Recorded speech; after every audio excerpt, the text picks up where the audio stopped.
Hi hello welcome to ಸ್ವಯಂ ಸವಿರುಚಿ and blogs. ಅನ್ನದಾತ ಸುಖಿ ಭವ. ಇವತ್ತು ನಾನು ಮಸಾಲೆ ಖಾರನ ಮಾಡ್ತಾಯಿದ್ದೀನಿ. ಉತ್ತರ ಕರ್ನಾಟಕ ಸ್ಪೆಷಲ್ ಆಗಿರುವಂತಹ ಮಸಾಲೆ ಖಾರನ ಮಾಡ್ತಾಯಿದ್ದೀನಿ. ಇದು ತುಂಬಾ ರುಚಿಯಾಗಿರುತ್ತೆ, ಎಲ್ಲ ರೆಸಿಪಿಗೂ ಯೂಸ್ ಆಗುತ್ತೆ. ಈ ಥರ ಮಸಾಲೆ ಖಾರ ಮನೆಯಲ್ಲಿ ಮಾಡಿಟ್ಕೊಂಡ್ರೆ, ನಾವು ಉತ್ತರ ಕರ್ನಾಟಕ ಸೈಡು ಪ್ರತಿಯೊಬ್ಬರ ಮನೆಯಲ್ಲೂ ಮಾಡ್ಕೊಂಡಿರ್ತಾರೆ. ತುಂಬಾ ಟೇಸ್ಟಿಯಾಗಿರುತ್ತೆ. ಬನ್ನಿ ಯಾವ ಥರ ಮಾಡೋದಂತ ನೋಡೋಣ.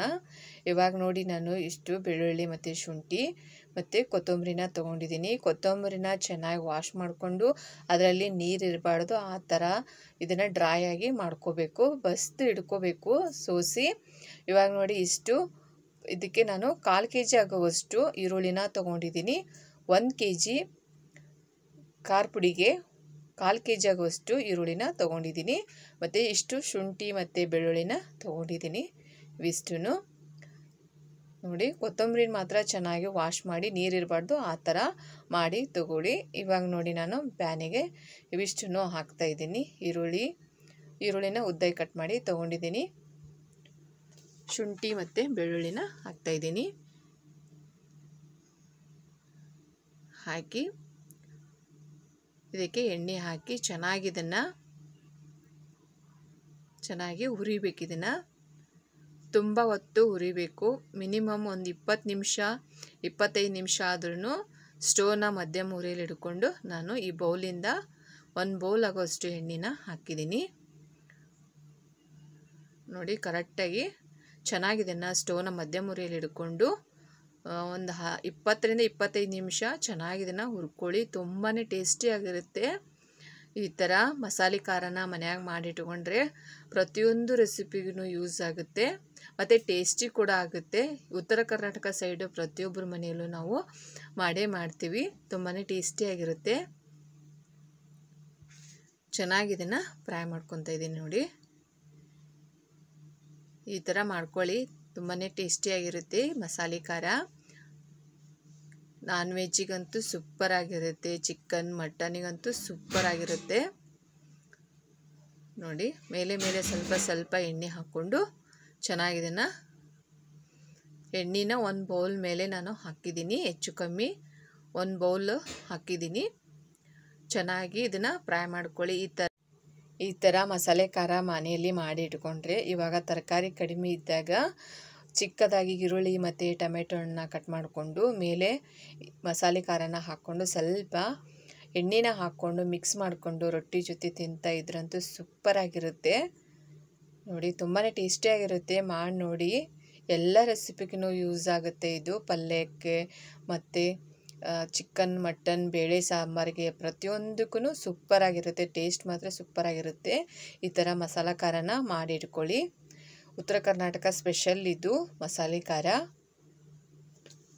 ನೋಡಿ, ಮೇಲೆ ಸ್ವಲ್ಪ ಎಣ್ಣೆ ಹಾಕ್ತಾ ನಾನು ಫ್ರೈ ಮಾಡ್ತಾಯಿದ್ದೀನಿ. ಸ್ಟೋವ್ನ ಮಧ್ಯಮ ಉರಿಯಲ್ಲಿ ಹಿಡ್ಕೊಂಡು ಚೆನ್ನಾಗಿದನ್ನು ಫ್ರೈ ಮಾಡ್ಕೊಳ್ಳಿ. ಹೈ ಹಿಡ್ಕೊಂಡು ಫ್ರೈ ಮಾಡಿದರೆ ಅದು ತುಂಬ ಬೇಗ ಫ್ರೈ ಆಗಿಬಿಡುತ್ತೆ ಮತ್ತು ಈರುಳ್ಳಿ ಒಳಗೆ ಬೆಂದಿರಲ್ಲ, ಟೇಸ್ಟು ಚೆನ್ನಾಗಾಗಲ್ಲ. ಹಾಗಾಗಿ ಮಧ್ಯಮ ಉರಿಯಲ್ಲಿ ಹಿಡ್ಕೊಂಡು ಚೆನ್ನಾಗಿ ಒಂದು 20ರಿಂದ 25 ನಿಮಿಷ ಚೆನ್ನಾಗಿದನ್ನು ಫ್ರೈ ಮಾಡ್ಕೊಳ್ಳಿ. ತುಂಬಾ ಟೇಸ್ಟಿಯಾಗಿರುತ್ತೆ ಈ ಥರ ಮಾಡಿಕೊಂಡ್ರೆ.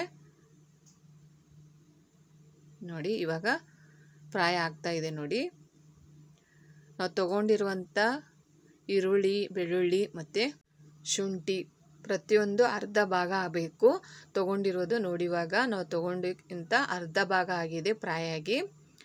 ನೋಡಿ, ಈ ಥರ ಎಣ್ಣೆಯಲ್ಲೇ ಇದನ್ನು ಚೆನ್ನಾಗಿ ಫ್ರೈ ಮಾಡ್ಕೋಬೇಕು. ತುಂಬಾ ಟೇಸ್ಟಿಯಾಗಿರುತ್ತೆ. ನೋಡಿ, ಈಗ ಫ್ರೈ ಆಗ್ತಾ ಬಂದಿದೆ. ಚೆನ್ನಾಗಿದು ಈರುಳ್ಳಿ ಚೆನ್ನಾಗಿ ಬೇಯಬೇಕು ಎಣ್ಣೆಯಲ್ಲೇ. ಮತ್ತು ತುಂಬ ಅದನ್ನು ಕಪ್ಪಾಗೋ ಥರ ಫ್ರೈ ಮಾಡ್ಕೋಬಾರ್ದು, ಇಲ್ಲಾಂದರೆ ಖಾರ ತುಂಬ ಕಪ್ಪಾಗಿಬಿಡುತ್ತೆ. ಹಾಗಾಗಿ ಸ್ವಲ್ಪ ಕಲರ್ ತುಂಬ ಡೀಮ್ ಆಗಿರಬೇಕು, ಆ ಥರ ಅಷ್ಟೇ ಮಾಡಬೇಕು. ಇವಾಗ ನೋಡಿ, ವಾಶ್ ಮಾಡ್ಕೊಂಡಿರುವಂತಹ ಕೊತ್ತಂಬರಿನ ಹಾಕ್ತಾಯಿದ್ದೀನಿ. ಇದರಲ್ಲಿ ನೀರಿರಬಾರ್ದು. ನಾವು ನಾಳೆ ಮಸಾಲೆ ಖಾರ ತಯಾರು ಮಾಡ್ತೇವೆ ಅಂದರೆ ಇವತ್ತಿನ ದಿವಸ ಚೆನ್ನಾಗಿ ಅದನ್ನು ವಾಶ್ ಮಾಡಿಕೊಂಡು ನೀರನ್ನು ಸೋಸಿ ಇಟ್ಕೋಬೇಕು. ಚೆನ್ನಾಗಿ ಅದರಲ್ಲಿ ನೀರಿರಬಾರ್ದು, ಆ ಥರ ಅದನ್ನು ಚೆನ್ನಾಗಿ ಡ್ರೈ ಮಾಡ್ಕೋಬೇಕು. ಆಗ ಮಾತ್ರ ಮಸಾಲೆ ಖಾರ ಚೆನ್ನಾಗಿರುತ್ತೆ ಮತ್ತು ಹಾಳಾಗಲ್ಲ ಬೇಗ. ಹಾಗಾಗಿ ನೋಡಿ, ಇದನ್ನು 1-2 ನಿಮಿಷ ಈರುಳ್ಳಿ ಮತ್ತು ಬೆಳ್ಳುಳ್ಳಿ ಜೊತೆನೇ ನಾನು ಚೆನ್ನಾಗಿ ಅದನ್ನು ಫ್ರೈ ಮಾಡ್ಕೊತಾ ಇದ್ದೀನಿ. ಒಂದು 2 ನಿಮಿಷ ಅಷ್ಟೇ ಸಾಕು, ತುಂಬ ಮಾಡ್ಕೋಕೆ ಹೋಗ್ಬಾರ್ದು, ಇಲ್ಲಾಂದರೆ ತುಂಬ ಕೈ ಆಗಿಬಿಡುತ್ತೆ. ಹಾಗಾಗಿ 2 ನಿಮಿಷ ಅಷ್ಟೇ ಫ್ರೈ ಮಾಡ್ಕೊತಾ ಇದ್ದೀನಿ.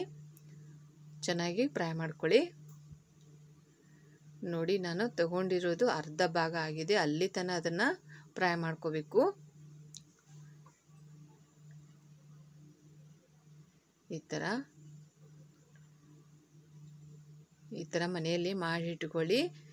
ಪ್ರತಿಯೊಂದಕ್ಕೂ ಸಾಂಬಾರಿಗೆ ಅದಕ್ಕೆ ರುಬ್ಬೋ ಅವಶ್ಯಕತೆನೇ ಇರಲ್ಲ. ಈ ಥರ ಮಸಾಲೆ ಖಾರ ಹಾಕಿ ಉಪ್ಪು ಅಷ್ಟೇ ಹಾಕಿ ಮಾಡಿದ್ರಂತೂ, ಸಾಂಬಾರು ಪೌಡ್ರ್ ಉಪ್ಪು ಹಾಕಿ ಈ ಥರ ಮಸಾಲೆ ಪೌಡ್ರ್ ಹಾಕಿ ಬೇಳೆ ಸಾಂಬಾರನ್ನ ಮಾಡಿದರೆ ಸೂಪರಾಗಿರುತ್ತೆ. ನೋಡಿ, ಮೇಲೆ ಎಣ್ಣೆ ಹಾಕಿ ನಾನು ಹೆಚ್ಚು ಕಮ್ಮಿ 1-1.5 ಬೌಲಷ್ಟು ಎಣ್ಣೆನ ಆ್ಯಡ್ ಮಾಡಿದ್ದೀನಿ. ನಾನು 1 ಕಿಲೋ ಖಾರ ಪುಡಿಗೆ 1.5 ಬೌಲ್ ಆಗೋವಷ್ಟು ಎಣ್ಣೆನ ಯೂಸ್ ಮಾಡಿದ್ದೀನಿ. 1/4 kg ಈರುಳ್ಳಿನ ಯೂಸ್ ಮಾಡ್ಕೊಂಡಿದ್ದೀನಿ. ಬೆಳ್ಳುಳ್ಳಿ ಮತ್ತು ಶುಂಠಿನ ನೋಡಿದ್ರಲ್ವ, ಅಷ್ಟೇ ತೊಗೊಳ್ಳಿ, ತುಂಬ ತೊಗೋಕ್ಕೆ ಹೋಗಬೇಡಿ. ಶುಂಠಿನ ತುಂಬ ತೊಗೊಂಡ್ರೆ ಕೈ ಆಗುತ್ತೆ, ಟೇಸ್ಟು ಅದೇ ಸ್ಮೆಲ್ ಇರುತ್ತೆ. ಹಾಗಾಗಿ ನಾವು ತೊಗೊಂಡಿರೋ ಅಷ್ಟೇ ತೊಗೊಂಡು ಮಾಡಿ.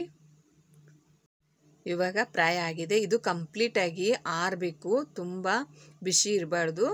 1 ಅವರ್ ಅಥವಾ 2 ಅವರ್ ಹಾಗೆ ಇಟ್ಟುಬಿಡಿ, ಕಂಪ್ಲೀಟಾಗಿ ಆರಬೇಕದು. ನೋಡಿ, ಇವಾಗ 2 ಅವರ್ ಆಗಿದೆ. ನೋಡಿ, ಎಣ್ಣೆ ಹಾಗೆ ಇರಬೇಕದು. ಎಣ್ಣೆನ ಮತ್ತೆ ಸೋಸಿ ತೆಗಿಯೋಕೆ ಹೋಗಬೇಡಿ, ಹಾಗೆ ಇರಬೇಕದು ಎಣ್ಣೆ.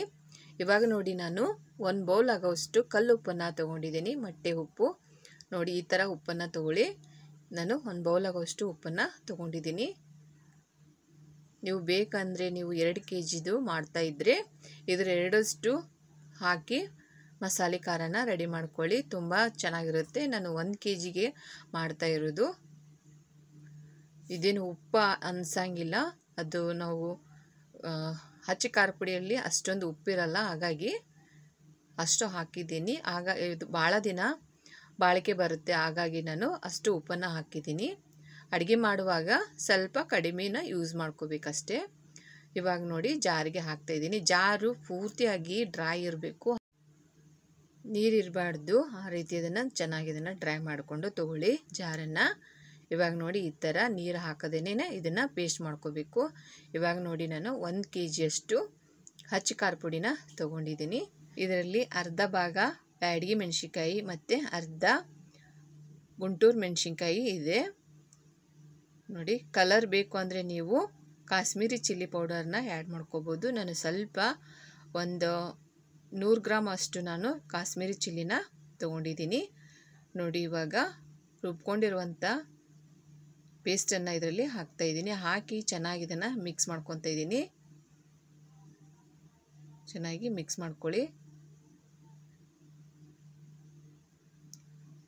ನೋಡಿ, ಈ ಥರ ಚೆನ್ನಾಗಿ ಮಿಕ್ಸ್ ಮಾಡ್ಕೋಬೇಕಿದನ್ನು.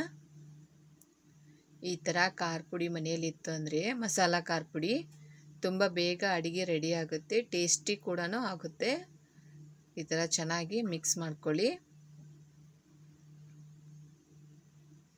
ಪ್ರತಿಯೊಂದು ಅಡುಗೆಗೂ ಯೂಸ್ ಆಗುತ್ತೆ. ಬದ್ನಿಕಾಯಿ ಎಣ್ಣೆಗಾಯಿ, ತರಕಾರಿ ಪಲ್ಯ ಎಲ್ಲದಕ್ಕೂ ಯೂಸ್ ಆಗುತ್ತೆ. ನೋಡಿ, ಕರೆಕ್ಟಾಗಿ ಇದನ್ನು ಮಸಾಲೆ ಎಲ್ಲ ಕುಡ್ಕೋಬೇಕು, ಅಲ್ಲಿ ತನಕ ಚೆನ್ನಾಗಿ ಅದನ್ನು ಮಿಕ್ಸ್ ಮಾಡ್ಕೊಳ್ಳಿ ಕೈಯಿಂದನೇ. ಅದು ಸ್ಪೂನಿಂದ ಮಿಕ್ಸ್ ಆಗಲ್ಲ, ಕೈಯಿಂದನೇ ಅದನ್ನು ಮಿಕ್ಸ್ ಮಾಡ್ಕೋಬೇಕಾಗುತ್ತೆ. ನೋಡಿ, ಈ ಥರ ಕೈಯಿಂದನೇ ಮಿಕ್ಸ್ ಮಾಡ್ಕೊಳ್ಳಿ.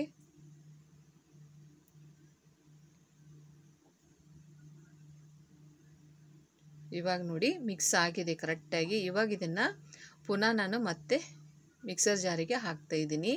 ಹಾಕಿ ಇದನ್ನು 1 ಅಥವಾ 2 ರೌಂಡ್ ಅಷ್ಟೇ ಹಾಕಬೇಕು, ತುಂಬ ಹಾಕಬಾರ್ದು. ಅದು ಕರೆಕ್ಟಾಗಿ ಮಸಾಲೆ ಖಾರ ಪುಡಿಯಲ್ಲಿ ಚೆನ್ನಾಗಿ ಅದು ಮಿಕ್ಸ್ ಆಗುತ್ತೆ. ಹಾಗಾಗಿ 1 ಅಥವಾ 2 ರೌಂಡ್ ಅಷ್ಟೇ ಅದನ್ನು ಸ್ಟಾರ್ಟ್ ಮಾಡಬೇಕು ಅಷ್ಟೇ. ನೋಡಿ, ಇವಾಗ 1-2 ರೌಂಡ್ ಮಾಡಿದ್ದೀನಿ. ಕರೆಕ್ಟಾಗಿ ಅದು ಮಸಾಲೆ ಕುಡ್ಕೊಂಡಿದೆ. ನೋಡಿ, ಇದು ಪರ್ಫೆಕ್ಟಾಗಿ ಆಗಿದೆ. ತುಂಬ ಟೇಸ್ಟಿಯಾಗಿರುತ್ತೆ, ನೀವು ಮಾಡಿ ನೋಡಿ. ಇವಾಗ ಉತ್ತರ ಕರ್ನಾಟಕ ಸ್ಪೆಷಲ್ ಆಗಿರುವಂತಹ ಮಸಾಲೆ ಖಾರ ರೆಡಿಯಾಗಿದೆ ನೋಡಿ. ಪ್ರತಿಯೊಂದು ಅಡುಗೆಗೂ ಯೂಸ್ ಆಗುತ್ತೆ, ಟೇಸ್ಟಿಯಾಗಿರುತ್ತೆ. ನೀವು ಇದೇ ಥರ ಮಾಡಿ ನೋಡಿ, ತುಂಬಾ ಈಸಿ ಇದೆ ಮಾಡೋದು, ಟೇಸ್ಟಿ ಕೂಡ ಆಗುತ್ತೆ ಈ ಥರ ಮಾಡಿಟ್ಕೊಂಡ್ರೆ. ಇದೇ ಮೊದಲ ಸಲ ನಮ್ಮ ಚಾನಲ್ನ ನೋಡ್ತಾ ಇದ್ದರೆ ನಮ್ಮ ಚಾನಲ್ನ ಸಬ್ಸ್ಕ್ರೈಬ್ ಮಾಡಿ, ಶೇರ್ ಮಾಡಿ. ಮತ್ತೆ ಭೇಟಿಯಾಗೋಣ ಮುಂದಿನ ರೆಸಿಪಿಯೊಂದಿಗೆ. Thank you for watching.